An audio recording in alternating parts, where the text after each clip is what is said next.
Good morning, Red Dam. Good morning. I'm Pastor Calvin, the children and youth pastor here at Red Dam, and this is my wife, Billy Kay. We are very excited you have joined us today as we worship our Lord and Savior. This morning, Pastor Kevin will be continuing our study in James 5 on patience. But first, we would like to talk to you about a few things we have going on currently and coming up soon. For parents, it's not too late to join our online summer sports camp. UW Sports is offering soccer, basketball, cheerleading, and ultimate frisbee through their online curriculum. You will get a personalized coach, a Bible lesson, a sports lesson, and lots of extras each day. So to join, just click on the link in the description and enter the code GIVEN. Your kids will have a blast. Also, we would like to invite you to join Pastor Kevin on Wednesday and Sunday nights each week for an online Bible study through Zoom, where Pastor Kevin unpacks a chapter in the Bible. We open with a time of prayer and transition to an interactive discussion going verse by verse through each chapter. If you're interested in joining, please email the church office. Previously, we talked about a day of prayer and fasting. So on Wednesday, July 22nd, we are asking each one of you to give up something for 24 hours and use that time to pray for our church and our nation. And we'll close out that day with an in-person prayer gathering at 7 p.m. at Red Dam that will also be live streamed from our church YouTube channel. You know, 2 Chronicles 7:14 says, "If my people who are called by my name will humble themselves and pray and seek my face and turn from their wicked ways, then I will hear from heaven and will forgive their sin and heal their land." Please join us in praying for our nation.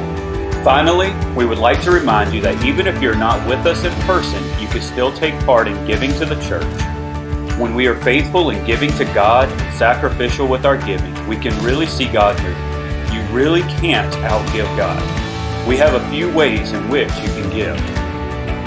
You can go to our website in the description and click on the link Giving. Our church office will be closed the week of July 13th through 17th, but you can still drop off your donation to the church through the drop box located right outside the office door. And if you come to our in-person service, we will have offering plates at the door as you leave. Thank you for joining and enjoy the service. Now is the time when we enter into the worship portion of our service. We're about to sing the song, "It Is Well With My Soul." Many of us are probably familiar with this great hymn, but we may not know the history behind it. "It Is Well With My Soul" was written in 1873 by a man named Horatio Spafford. Spafford's life was marred with great tragedy.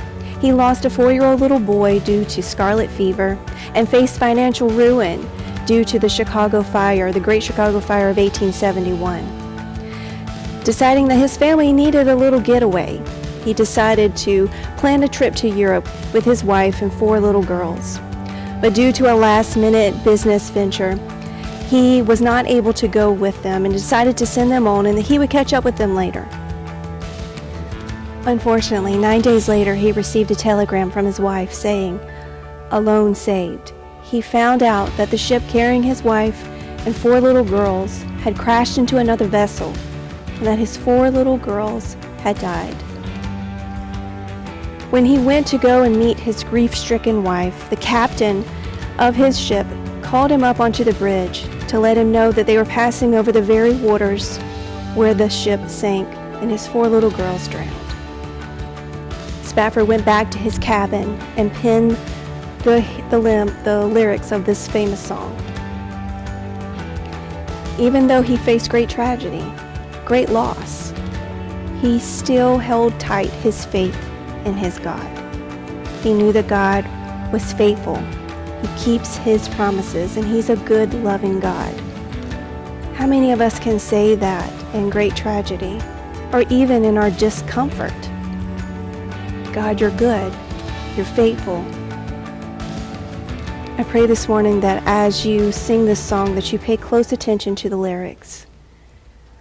It is well. It is well with my soul.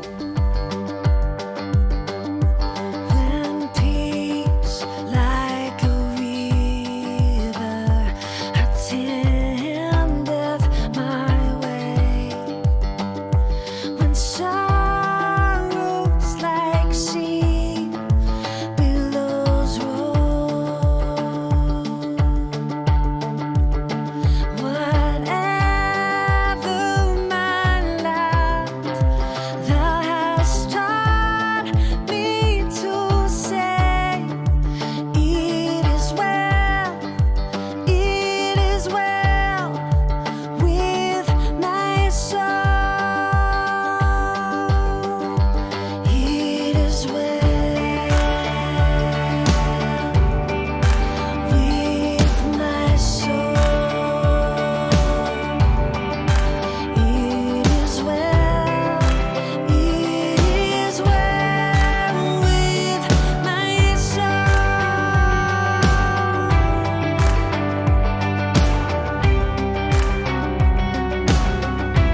So as we begin our study today, we're going to be talking specifically about patience and how we can grow in that and be faithful in what the Lord's called us to do and in this season of life, in the lane in which we're to run. And so I want to start off by asking this simple question. Do you consider yourself to be a patient person? I think for most of us, if we were really honest with ourselves, we'd say probably not, especially when it comes to dealing with people doing foolish things. It becomes very aggravating and it really frustrates us, and we have to work really hard not to lash out and to really lose our cool and ultimately our testimony. But suppose I was to give a little bit of a different definition for patience.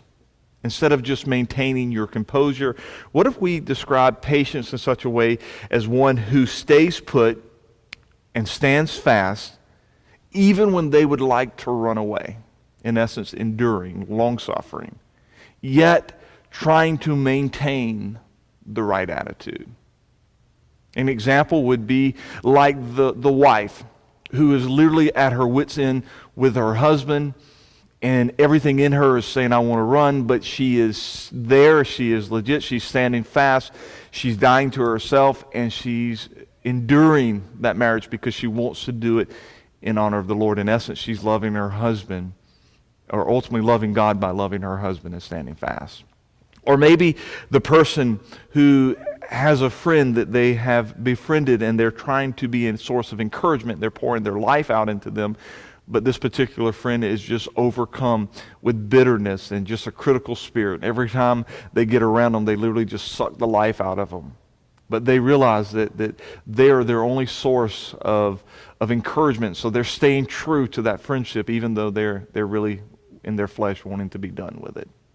Or maybe the employee who feels completely unappreciated and overworked and often overlooked at their job, but nevertheless they're coming in every day and they're doing an honest day's worth of work and doing their best to maintain the right attitude when so many in that company has lost the morale of just wanting to work and be excited, but yet you're trying to maintain your testimony for Christ. You're standing fast. Or maybe it's the believer who is just being inundated right now with temptation to really just throw aside their values and what they stand for and give in to sin, but they are refusing to do that and listening to the voices of those that are in the world and even the enemy, and they are resisting and standing fast. Or maybe it's just the person that's in a really tough situation right now, and they just are ready to run, but they're refusing not to. Is that you today? Because if it is, this message is for you. And literally the title of the message is Be Patient, My Friend. Be patient. So we're in James chapter 5. We're going to be looking at verses 7 and 8. We're going to be talking about patience. And I just want to remind you, just from last week, James, as we dove into this chapter, he was very tough on the self-centered, the self-absorbed, the materialistic rich. And he had very straightforward, harsh words for them. But now he is kind of shifting his tone to where he's coming alongside those that are struggling, those that are hanging on, the persecuted and the downtrodden believers. He is speaking to them in such a way that he is wanting to encourage them to stand fast, to be faithful, to run their race. And so hopefully you have your Bibles, you've opened them up. We're in James chapter 5. We're looking at verses 7 and 8. We're simply talking about standing fast, being patient, not giving up, not throwing the towel in, running the race. And so let's look at the scripture together. In verse 7, James says, therefore be patient. We see the command. Be patient, endure, brethren, until the coming of the Lord. And then he gives an example. See how the farmer waits for the precious fruit of the earth, waiting patiently for it until it receives the early and latter rains. You also be patient. Establish your hearts, for the coming of the Lord is at hand. So notice out of the gate the command that James gives us. And it's very straightforward, very simple, but very much needed. especially in the day and age and the culture and the season of life that we're living in. We need believers that will simply endure. People that will be found faithful, that will stand fast. And he gives this command, be patient. And as we've already defined patience, patience is that of endurance, that of staying put, standing fast when you really feel like running and throwing in the towel.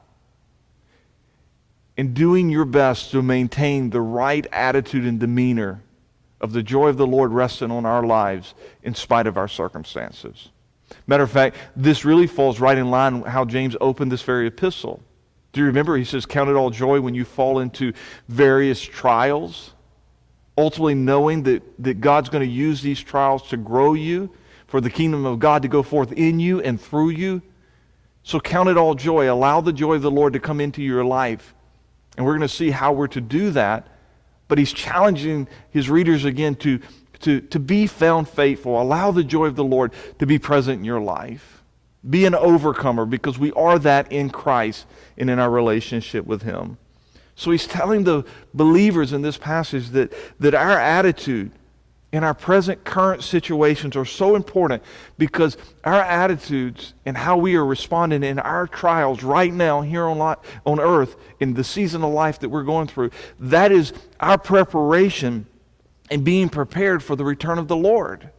So often we hear people say, Jesus is coming back soon, and we're going to see today that should be our mindset, because he is. But listen, you're not going to be prepared for the Lord's return if you're not standing fast and being found faithful. If you have a horrible attitude and you're overcome with anger and bitterness, or you're compromising and giving into sin, you're not preparing yourself for the Lord. James wants to make sure that you're prepared, and the way you are prepared is that you become patient, you stand fast, you endure. You're looking for the blessed hope, the return of Christ. And so he is calling you as well as me to be found faithful and to stand fast. I'm reminded of what he says in chapter 1, verse 12, where he says, blessed is the man who perseveres, who endures under trials. For when he has been approved, and many of things that we're walking through, the Lord is just testing our hearts. He's growing us. He's given us a platform to be able to proclaim the goodness of God and how great he is, and he's stripping us out of us. And this is our time to run the race. There'll be nothing that we'll have to endure in heaven. This is our time to endure and to have patience here on earth. This is our time to love the unlovable. This is our time to penetrate lostness with the gospel of Jesus Christ through hardships and heartaches, and by bearing our own cross. This is our time, and James is saying, listen, be patient, stand fast, and endure, don't run. And sadly, in the culture in which we live, we've created this flight mentality. If something doesn't come easy, give up and forget and run and move on to something else. And there's so many relationships that are never reaching their potential, because for a relationship to go to be a genuine relationship, to where you go to a level to where you really connect with people and you really share life with people on a real level, you have to get past the superficial level. And the way you get past the superficial level is you have to endure. You have to stand fast. You have to be willing to plant your feet and say, I'm not going anywhere until the Lord directs me to leave. This is our time. And James makes that very clear. He says he will receive the crown of life which the Lord has promised to those who love him. The Lord is looking for his people to be faithful even in troubled times. And so James says, be patient, endure. And it reminds me of what King David wrote about in Psalms 37. Matter of fact, 37:1. David writes, do not fret, literally do not worry because of evildoers. Yes, there is much evil that's taking place. We are in a fallen world, and sinful man is rebelling against God, and the demonic host and the prince and power of this air is wreaking much havoc upon our lives. And I got news for you, it's probably going to get worse before it gets better. As a matter of fact, it's not going to get better until Christ comes back, and it's going to become harder to be a follower of Christ and to stand for biblical truth and biblical values and to stand for Christ and stand on His Word. It's not going to get easier. It's going to get harder. And if we allow the uncertainty of what's before us, even our own lives, to overcome us to where we become such people that are marked by fear and worry, that we seek to have the boldness in our lives that we're called to have. I'm reminded of the early church in Acts when they experienced tremendous persecution that came on Peter and John. They gathered together in a prayer room, and they didn't pray for their problems to go away. They prayed for boldness to be able to open their mouths and proclaim the gospel of Jesus Christ. In essence, to be patient, to stand firm, to endure, and be found faithful. David says literally, fret not because of evildoers. Evil will continue around us until Christ comes back. But he says, don't be envious of the evil workers or in their iniquity. Don't focus on that. If all we do is focus on the bad, we will cease to experience the joy of the Lord. We will cease to have a spirit of and an attitude of gratitude and a spirit of thanksgiving. Instead, we will become very disgruntled people, to the point to where we will ultimately just despise one another and despise life and say, what is the point of even living? But guys, we have the blessed hope. We know how the story ends. We know what God's done for us. We know what He's doing in and through us. And we can say that, you know what, the pleasant pleasures of this world and the comfort of this life is not worth forsaking the cause of the gospel, because what's before us is so much greater, and what Christ has done for us is so much greater. And He's not asking us to do anything that He hasn't done Himself by bearing our sin on that tree on the cross for our redemption. And He's entrusted this message to us. And yes, we may be downtrodden. Yes, we may be going through some hard stuff, but James says, be patient. Stay put. Stand fast. You may feel like you want to run, but don't run. You say, well, how do I do that? I think David tells us in Psalms 37, 7 and 9. I would challenge you to read all of Psalms 37, but listen to what he says. Rest in the Lord. He is where we're going to get our strength. When we get to the ultimate application part of our time together, and when we close the thing that we're going to see is that we can do nothing apart from Christ, but yet we can do all things through Christ. It's nothing we do in ourselves, but if we rest and trust in Him and seek to know Him more, He can do it through us. And so David says, rest in the Lord, wait patiently on Him. We got to have patience to slow our roll, so to speak, to realize that things don't always come easy and they don't always come fast. And sometimes it's a lifetime of labor before we see the ultimate fruit. And sometimes we don't even see the fruit this side of heaven because we don't know all that God's doing. But His ways are so much greater than our ways. And if we had His perspective, I guarantee you we would want to do it the exact way that He wants to do it, because He is an all-knowing God, that is a good God, that loves His people and cares for us. And so David will say in Psalms 37, rest in the Lord and wait patiently on Him. Do not fret because of him who prospers in his way. Yes, those who are doing evil will continue to prosper because they're men that bring wicked schemes to pass. But understand this, that they will not prosper for all time's sake. David says in verse 8, cease from anger, forsake wrath. Do not fret. It only causes harm.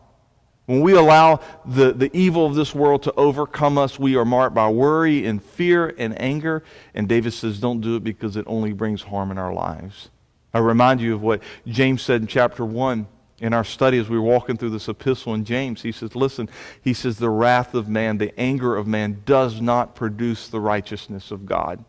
So when we choose not to endure, when we choose to be flighty, when we choose to be angry, when we choose to worry and allow the things of this world and our circumstances to overcome us and people and their wickedness, then what happens is we become very angry people. And when we become very angry people, we not only kill our testimony, but we lose focus, and it causes much harm not only to our spiritual life, but to those that are around us. And this is almost as if what David is saying in Psalms 37 and what James is saying go parallel. They go hand in hand together. He says, for evildoers shall be cut off, but those who wait on the Lord shall inherit the earth, verse 9 of Psalms 37. Wait on the Lord. Be patient. Trust in Him. Endure. Plant your feet and say, I'm here until the Lord removes me. And then I'll remind you that He gave the command to be patient, to endure, to stand fast, to rest in the Lord, to wait on Him. And it goes back to what we've been saying every week in this study. Either you view yourself as a servant to God that belongs to Him, or you view yourself as being God. Because if you're God, then you make life all about you, and you do what you want to do because you're in control and it's all about you.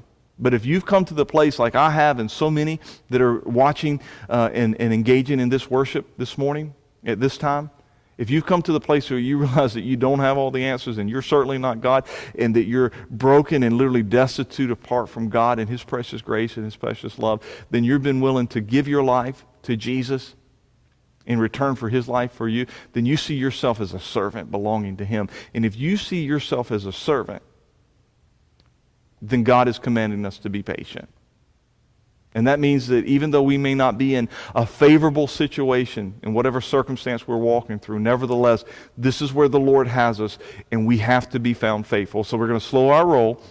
We're going to plant our feet, and we're going to say, God, I'm here, and I'm not going anywhere, and I'm going to stand fast, and I'm going to run the race, and I'm going to seek for you to produce your life in me to where Jesus can show up on the scene, and I'm going to be here until you call me or tell me to do something different.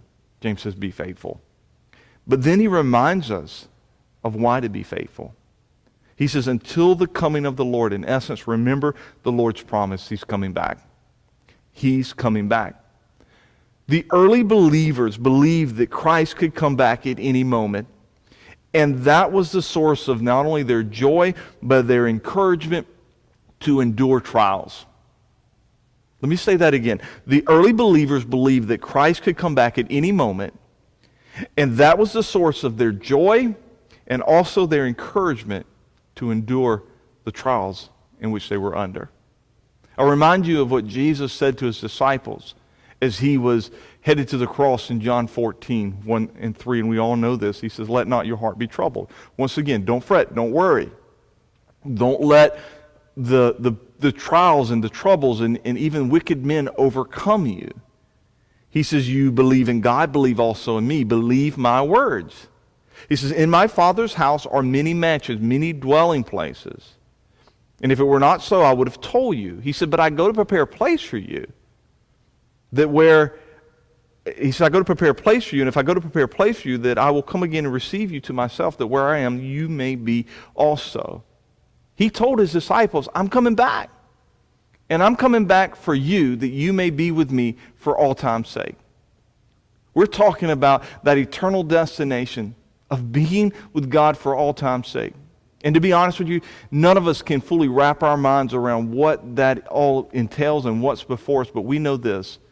As bad and as horrible as this world is, for us to be able to enjoy life with all of that taking place around us and even our own personal sin and battle within, if earth is this good, could you just imagine what it's going to be like when there's no more sin within and there's no more sin without, and we're dwelling in the presence of God?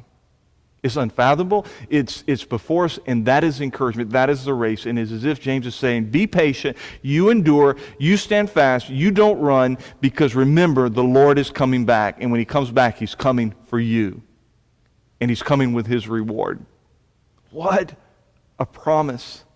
And the sad part about it, it seems, for whatever reason, that so many of us in our culture, the reason that we can't endure is for the simple fact is that we've lost sight of heaven.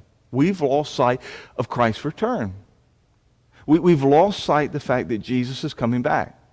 The church has become so enamored with the here and now and trying to build our kingdom on earth instead of seeing God's kingdom go forth and looking with great anticipation of Jesus' return. And I will make the argument, until we get to the point of anticipating Christ's return and realizing that what's before us is far greater than what's here, and that we see ourselves as a servant and we're being used by Him to endure and to take up our cross, but yet longing for Christ's return, until we can begin to focus on that in a high level and really anticipating His return, we're not going to be able to endure at the level that God desires for us to endure. You know, you've heard it said before that a person can become so heavenly minded, but of no earthly use. I don't know about you, but I've never met such a person. I've never met a person that has become so close with Christ and longing so much to be in His presence, for His kingdom to come back, that has become no earthly good or of use. I've never met that person at all. Maybe they exist, but I've never heard. Maybe the person can become so caught up in their intellectual pride, but I don't know if that's becoming so heavenly minded that they're not of any earthly use. We're talking about a person that becomes so enamored with their walk with Jesus Christ and so radical in that their love for Him that they just want to know Him more and more. And here's what I know: it's just like praying. So often people say, "Well, prayer just as it leads to idleness where you don't do anything." That's not biblical prayer. Anytime that I get engaged in intense prayer, it always leads me to action. Anytime we get focused on Christ's return and making sure that our life is counting for Him, it always leads us to action. It always leads us to a spirit of servitude. So here's the deal.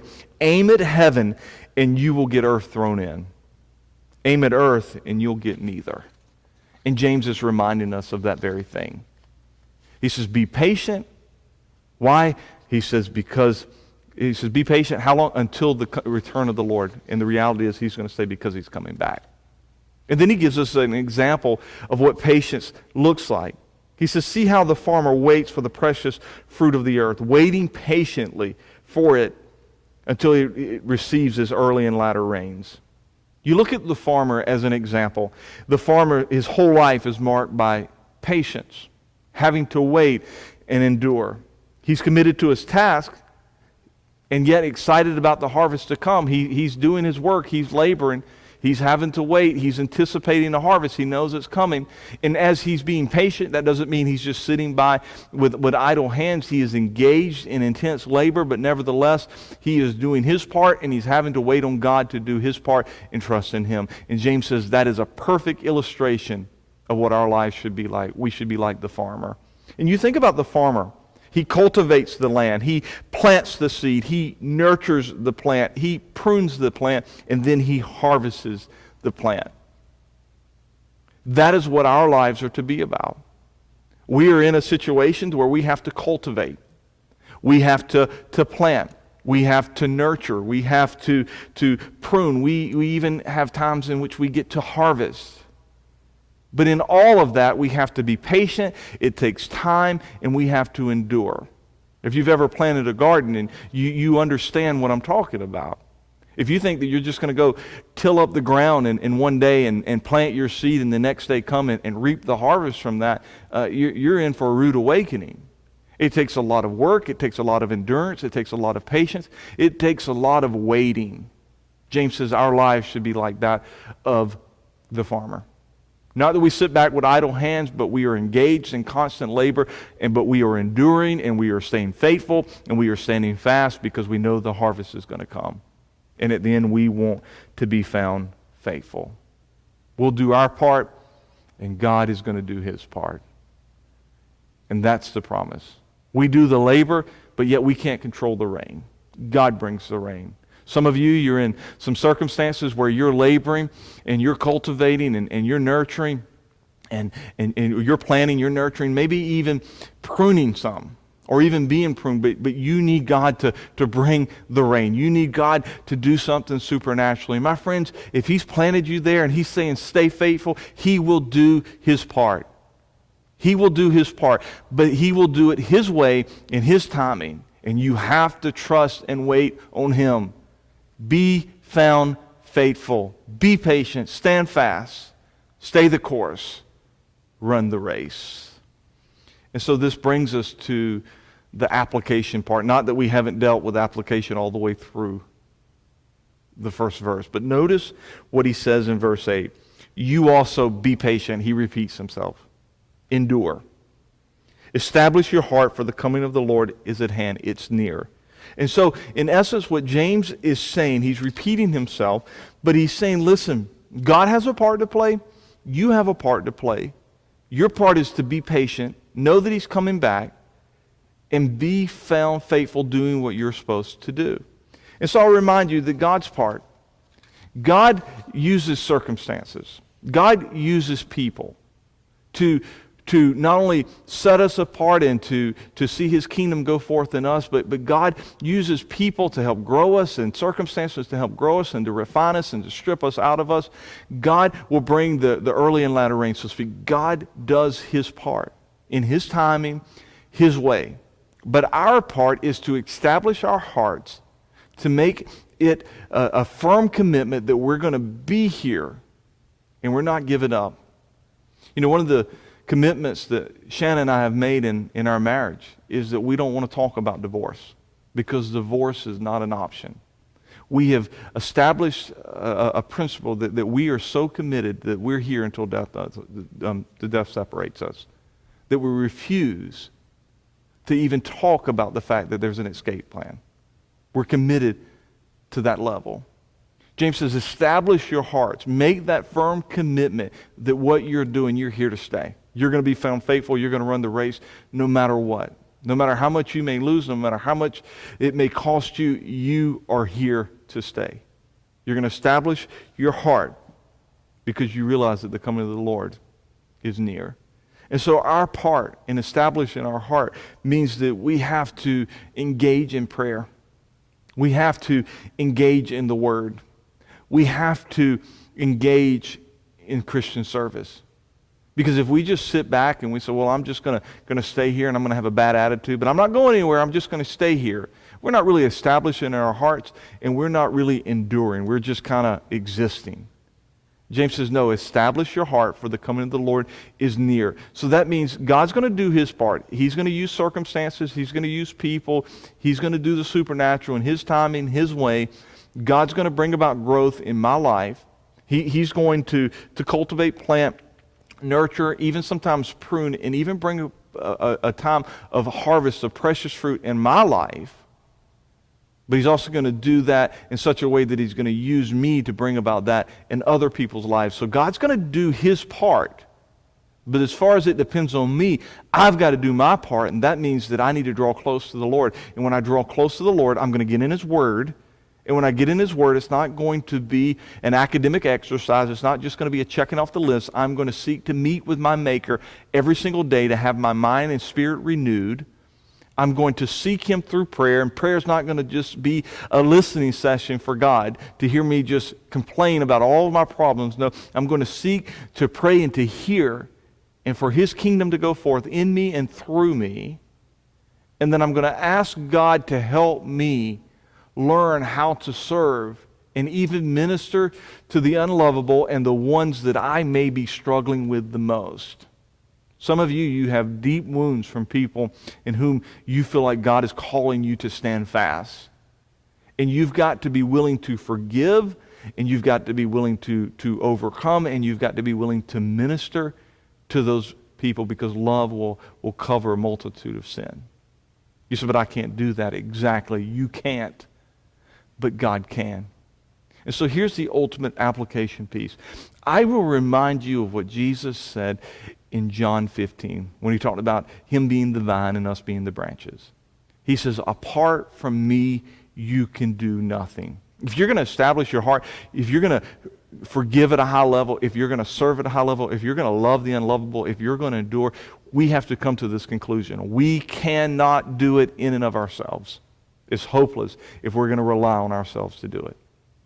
But God can.